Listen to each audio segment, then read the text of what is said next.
I have some good news and some bad news. You want to hear the good news first? Okay. This box contains several Robert Edwards summer auction wins that I'm really stoked about because chief among them is a baseball item that I consider one of my holy grail pursuits, and I finally got it. In addition, there's a couple other items that I know will make great gifts for some of the other members here in the card community. Now for the bad news.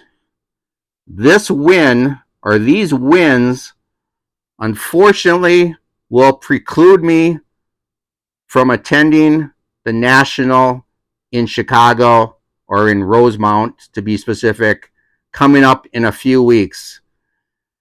And it really, really ticks me off. It just wants to make me scream because I'm going to share with you the details coming up right now.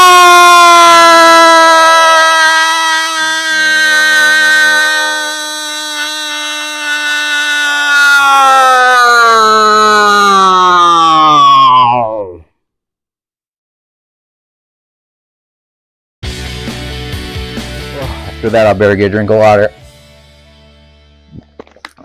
It's like Mr. 95 cents. I'm going to aerate myself. Commenting collector. He does a lot of comments. Yeah, we like there's a mouse in my pocket. I have like I mentioned, a package that I received a few weeks ago from the Robert Edwards summer auction. So I've resisted temptation opening this because I just think it's fun to open it together and get the reaction, the fresh reaction, and share it with you all. I mean, on the flip side, I love watching when you guys open up items like mail and other packages that you may have received. I just think it's fun. But anyway, as I mentioned in the opening, it's bittersweet because there's some really great items in here, and I think therein lies the problem. They're probably too good. Like many of you that are on a budget and are going to the National, that's just a couple weeks away at the end of July in Rosemount, Illinois. The National Baseball Card Show. I had planned on going. I had my hotel room booked, and I was going to drive because I'm only about a 6-hour drive away. And it was going to be my first National, so everything was lined up until I foolishly went on to the Robert Edwards auction a few weeks ago, and I won. And you're saying, well, what do you mean? I mean, no one can force you. I mean, how did this happen? Well, I'll try to explain it. And don't get me wrong, I don't blame anyone else but myself. So as I am wont to do, I like to go on the auction maybe the second to the last day, which is usually a Saturday because the auction usually ends Sunday evening. And so what I like to do is see if there's any bargains. So I filter out some of the items that have no bids or very few bids and see if there could possibly be some bargains or some steals, because then I can maybe afford that.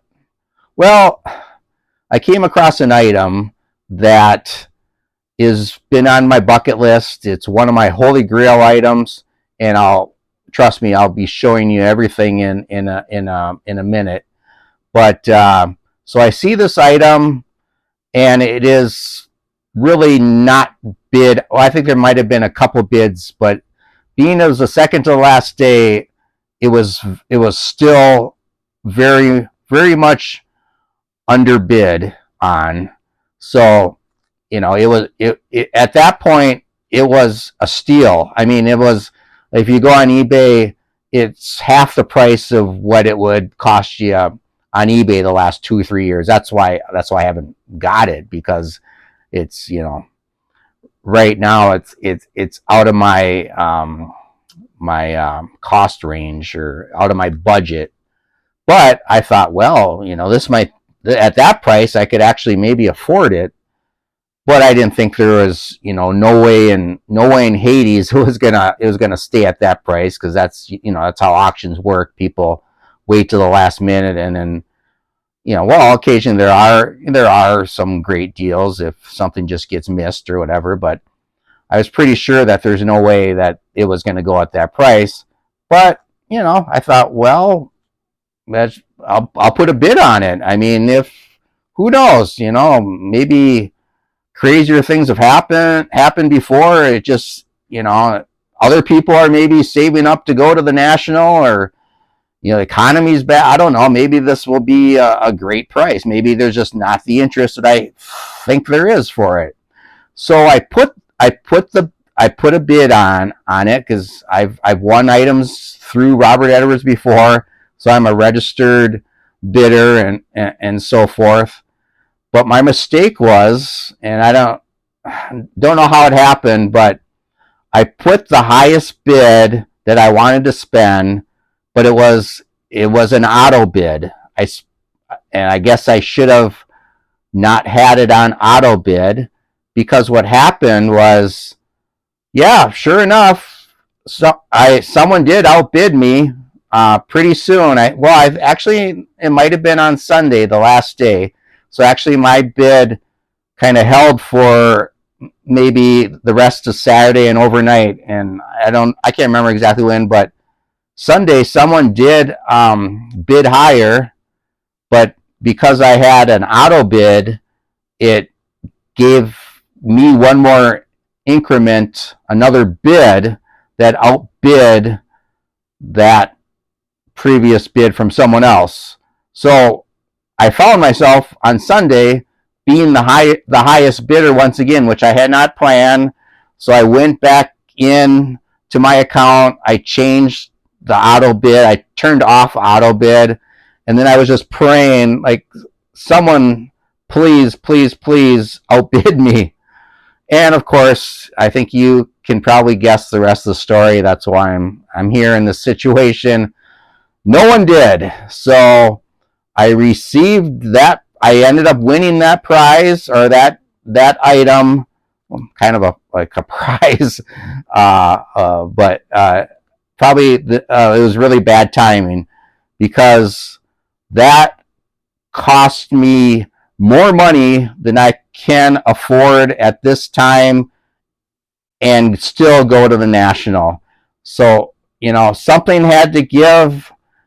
I had to be responsible. I tried to figure out how could I make up that cost? How could I recoup it? Could I work more? Could I do something on the side? And it just ended up being the simplest thing, and it was tough. And that was to not go to the National. That included, I was able to save money right away by canceling my hotel room, which actually I got a pretty good deal on it. So it was only like $120. So that wasn't gonna do everything, but it helped. And then I figure, obviously I would have spent money at the National, so that will help. And then the gas and stuff, and the food, whatever, all the other little costs that I won't incur right now or anymore, because I'm not going.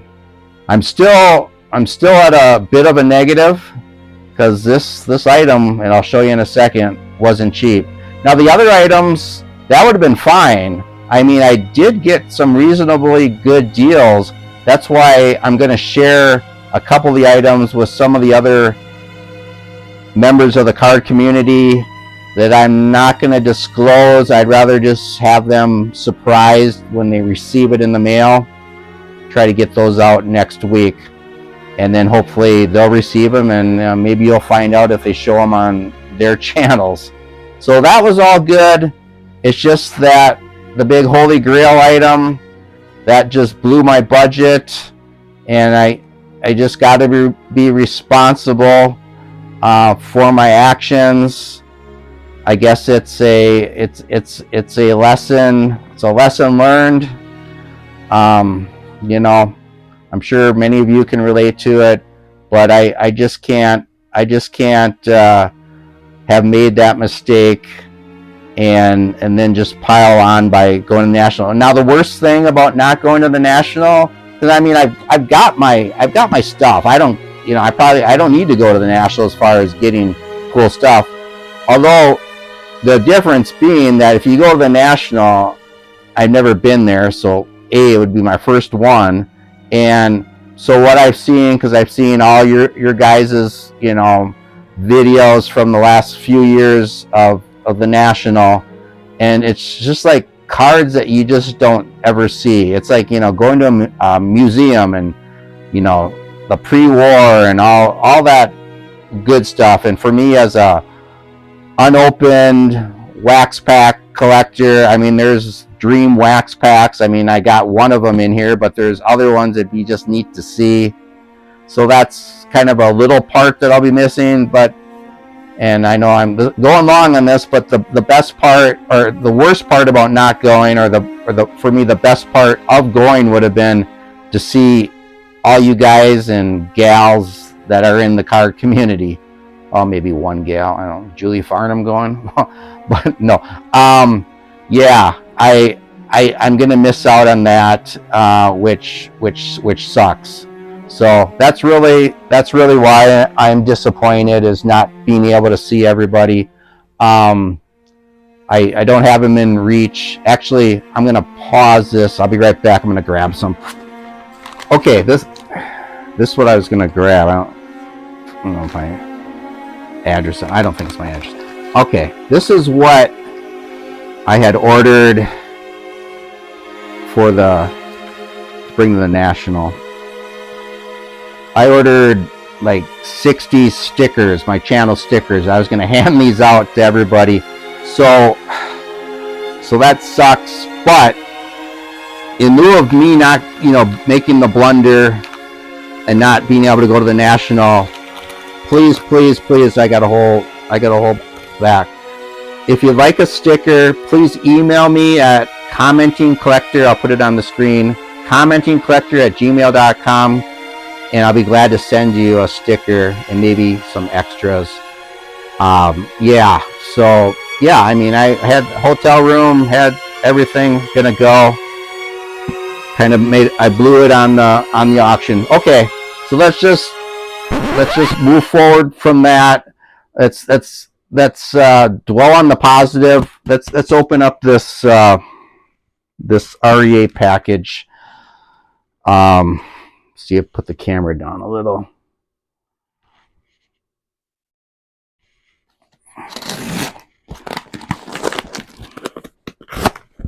So, like I said, there's several items in here that I won, and all those other items, I think they were really good deals.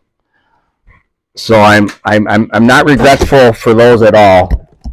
Let's see. See, no particular order. Okay.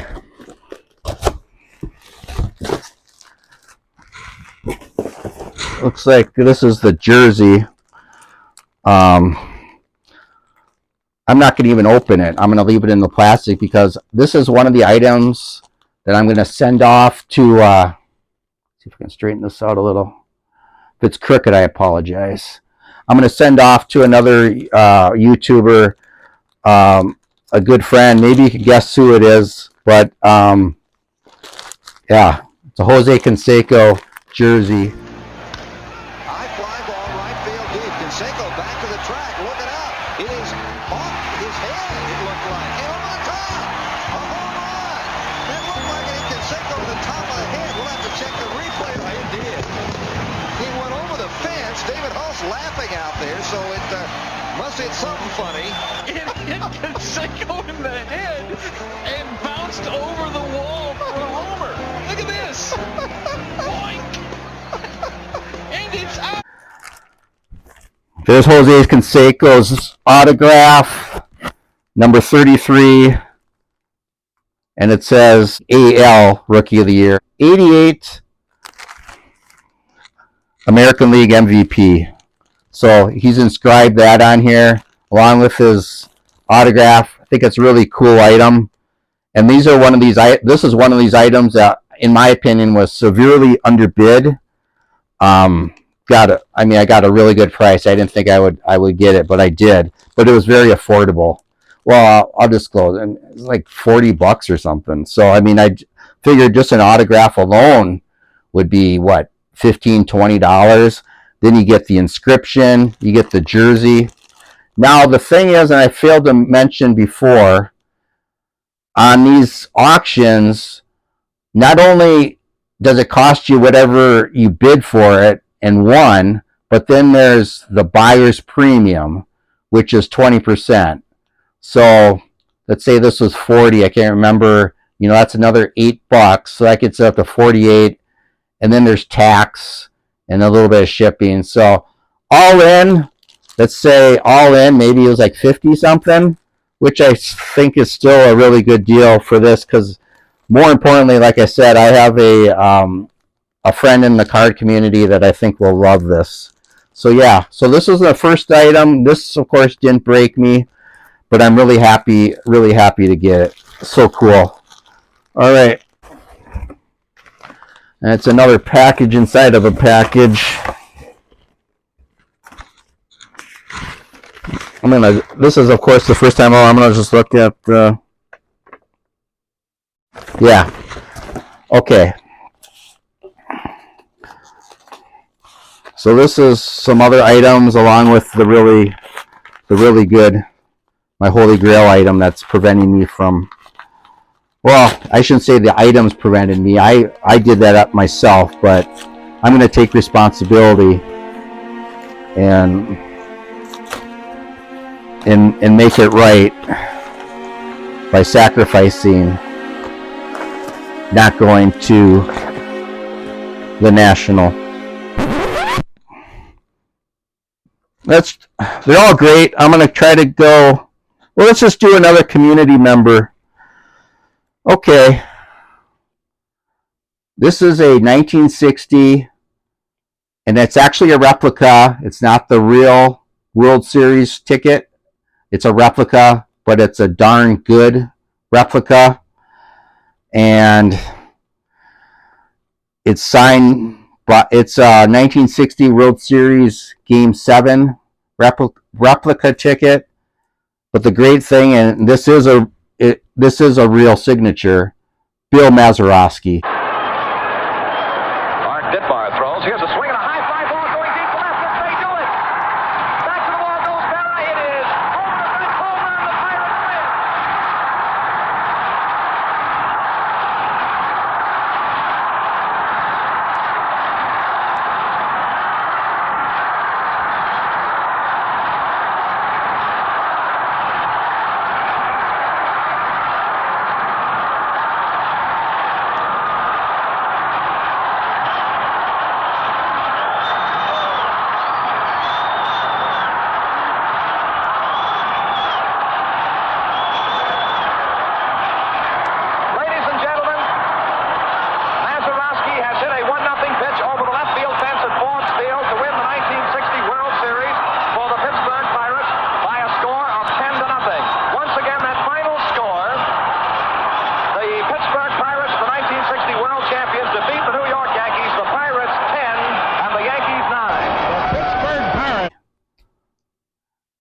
And it came with they actually sent it separately, a COA, certificate of authenticity. So if there's any doubt, the ticket is a replica, but the signature is real. And I got a friend in the community that's a Pirates fan that I think might enjoy this. So yeah, Oh, and another bargain item. So it's like $20. So yeah, and of course, there's the buyer's premium tax and stuff, but even with that, it's still less than $30. So that's cool. I'll be giving this one, paying it forward or whatever, as community member, and hopefully I'm sure they'll show it on their channel. But yeah, he's a great person.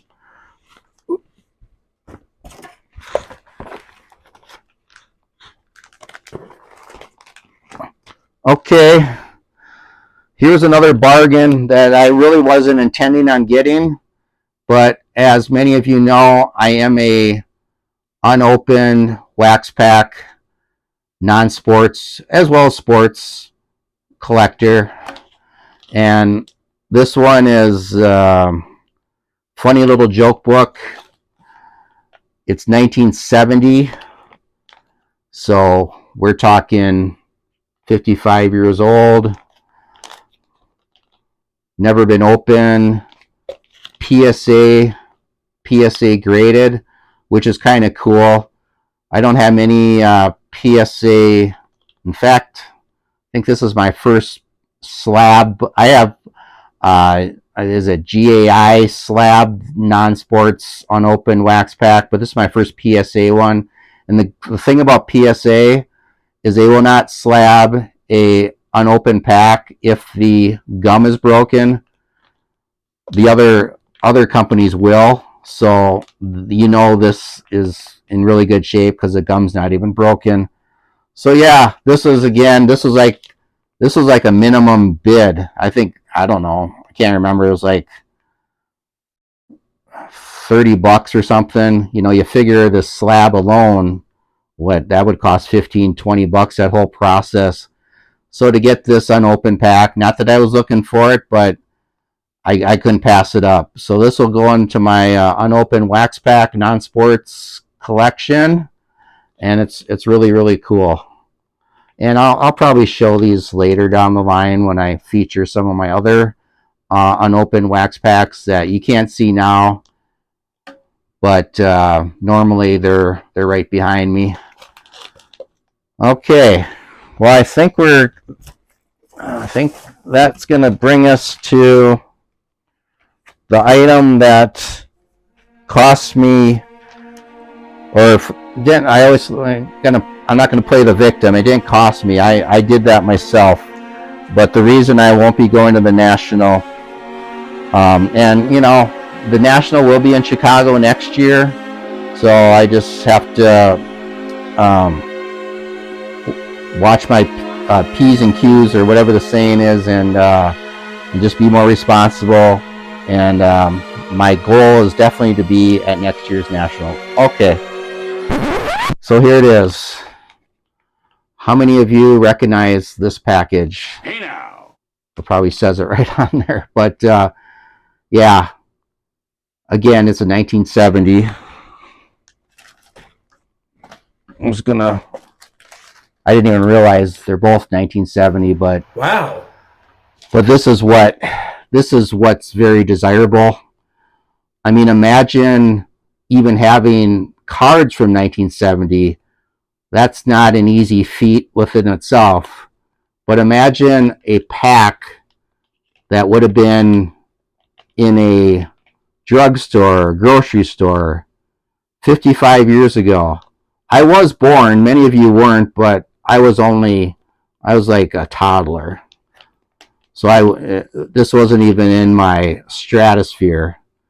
So to think that, and this is clean too, it got graded a 6, and like I said, for the same reasons that it's neat to have it slabbed by PSA, that means the gum's not broken, and it means it's authentic too. I mean, there are situations where someone could reproduce, fake a wrapper, I guess. You never know. You always have to go with caution when you're in the world of the unopened.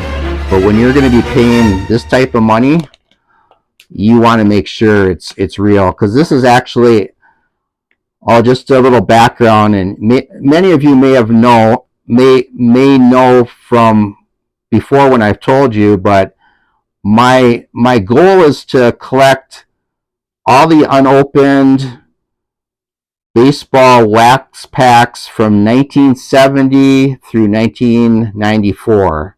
And the reason I chose those dates is, well, a couple of reasons. One, that's 25 wax packs. I know it's a weird math thing, but from 1970 to 1994, not 95, but 94, that's 25 wax packs. I have those shadow boxes that you typically see behind me, and they will hold 25 wax packs. So that's why. And the reason I chose 1970 to start with is because when you get in the 60s, unopened Topps wax packs are extremely, extremely expensive. Maybe someday, who knows? I find a good deal in some 60s, love to do it, but I just thought it would be affordable, possibly, to do it from 1970 and newer. But the 1970, not cheap, as you can imagine. Just, resisting temptation to open, and then even being around. And I just love the little, what is this? Free camera. So pretty cool. So this is from the first series. Excellent Mint, number 6. So I have not purchased an unopened Topps wax pack for my collection in probably over a year, because once I got the other ones out of the way, which they weren't cheap, but they weren't crazy expensive either, especially if you get a good auction or whatever, you get a deal. But this leaves me, now that I got this, I'm still missing the 73, which is expensive. It's 52 years old, but it's not crazy expensive. So who knows? Maybe one day I'll get that. That's that one that has, I'll show it on the screen, but I want to get, there's different versions of the 73s. I want to get the one with the catcher on the cover of the pack. I just think it looks great. And then the most expensive pack from the 1970 to 94 run would be my other one that I still don't have, and that's the 71.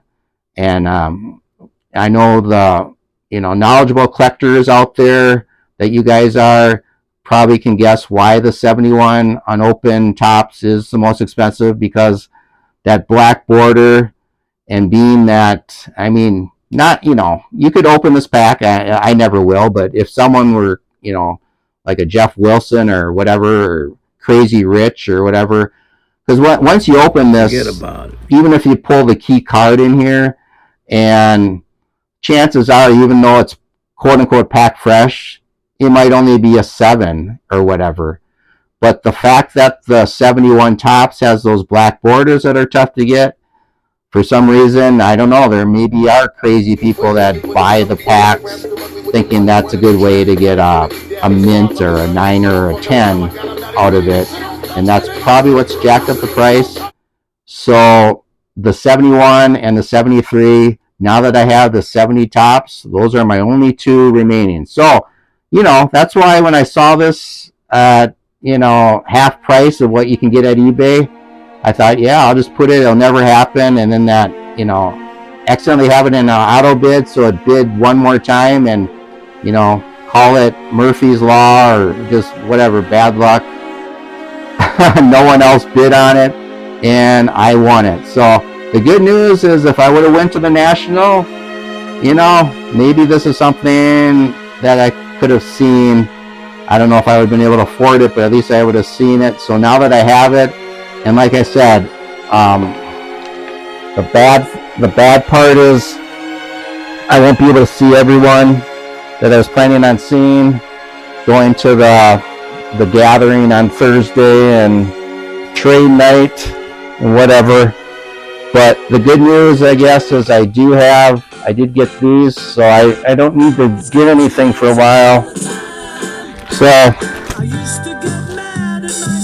get these sent out for people I had in mind. But again, thanks for listening to me. This has actually been kind of therapeutical. hopefully next year I'll be a little more disciplined. I've learned my lesson, and we'll see everyone there. So, oh wow! There's actually another item that I thought I had another item. It wasn't a major item. It's an item that again, it was too good to pass up.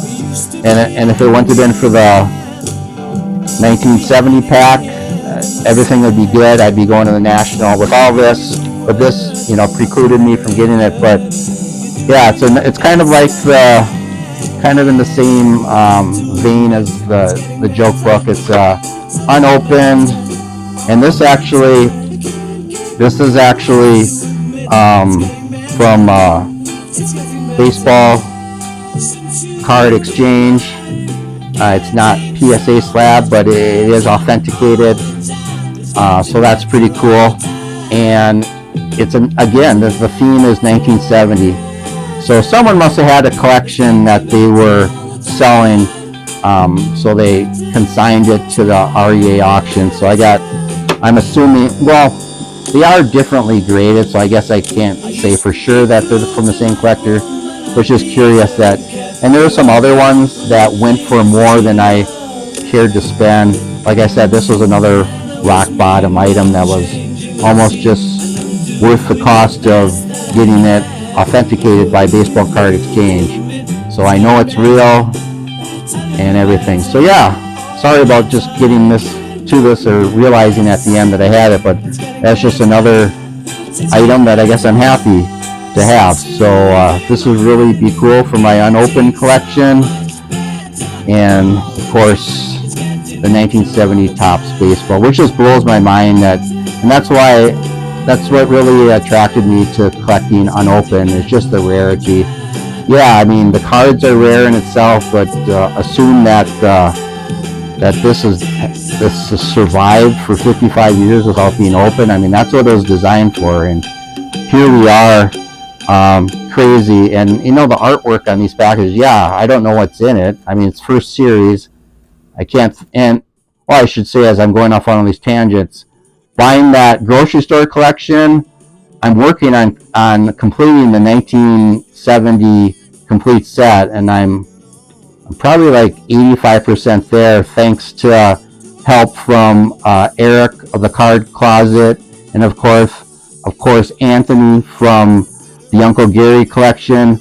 Yeah, the community has just been so generous in donating cards to me, and of course that grocery store set from Bruce that had over 1,000 different 1970 Topps cards in it. But Bruce was a pure collector. He just went to the store and he got and now I own them, but I got a lot of doubles, triples, 4s and 5s of cards, so I don't have the unique complete set, but I'm getting close. So when I do, this will be a great companion piece to having that complete 1970 set. So I guess I always tend to drag out these videos, but I appreciate if you're still with me, giving it a watch. And if you like it, I'd love to get a thumbs up. Love to hear your comments. Are you going to the National? Have you experienced something like this before, where you just blew your budget before you got to the National? Hopefully you're more disciplined than I am. And then if you're not subscribed, I'm getting close to 500, so if you are subscribed, I'd appreciate you sharing this with someone that's not, because once I get to 500, we're gonna have a giveaway, and anyone that's subscribed will be eligible. So please subscribe. It's been slow and go on the subscriptions, which is fine, but I just want to get, I'd love to get 500 just so I can have that giveaway. All right, until next time, my name is Rob Sagady, and as always, good collecting.